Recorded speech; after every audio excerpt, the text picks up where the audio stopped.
Great reporting there, Tuso Kamala. Well, two people who have not been able to contain themselves since the Springboks won, myself being one.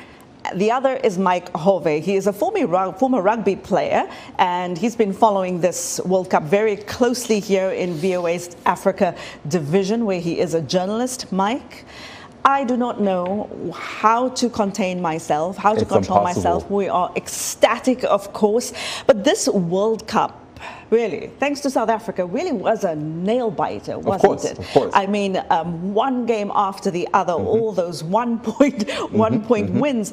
But what, in your view, was the key to the Springboks really winning this World Cup?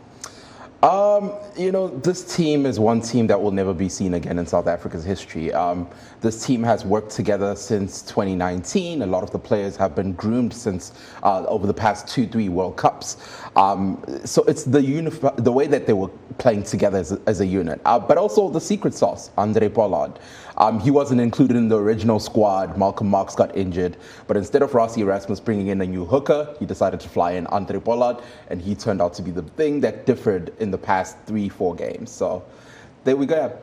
Well, some believe in the power of sport. You believe in the power of Andre Pollard. Of course. Well, you know, Mike, this was, and this is part of the story, is that to South Africans, this means so much. And as Siya Kolisi, the captain of the South African side, put it so well, he said, you know, people outside or not from South Africa won't fully understand what this means to this nation, because it goes beyond sport. It goes beyond the love of rugby. It goes beyond the love of sport. This is also a story for South Africans, a story about transformation, and it is also a story about representation. Once people see themselves represented in a winning team, they stand together behind it. Absolutely, and that was completely seen throughout this Rugby World Cup. I don't think, I mean, it's been years since I've seen South Africa this united. Of course. I mean, look, the Springboks over the years since 1995 has seen the drastic change. But like I highlighted, the Springboks will not see another team like this anytime soon.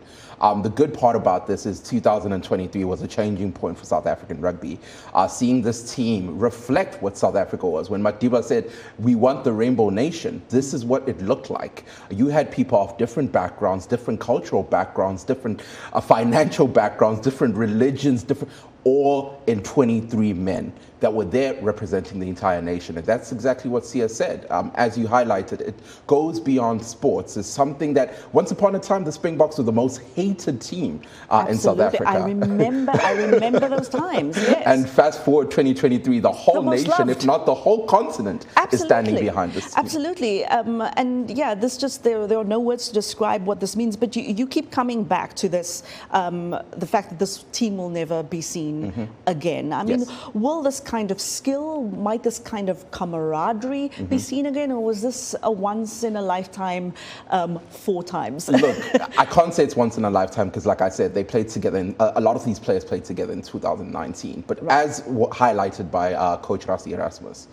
he was the head coach in 2019, and this year he took a step back and let Coach Jacques be the head coach, but he was still part of the coaching team.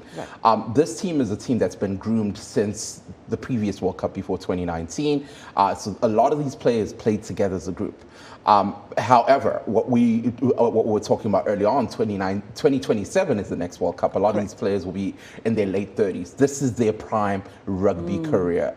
A lot of these guys are 29 to 32. By the time you're 36, let's use Bonambi for example. He's a hooker. Rugby is a very tough contact sport. You're a forward. You're the guys that are used to crash the ball. At 36, I don't think your bones are taking it as much. In comparison to people like Faf de Klerk.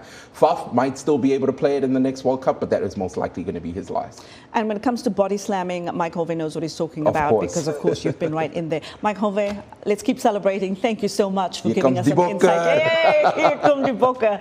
And of course, we do not know how to contain ourselves. Mike Hove, thank you very much. He's a digital journalist in VOA's Africa News Division.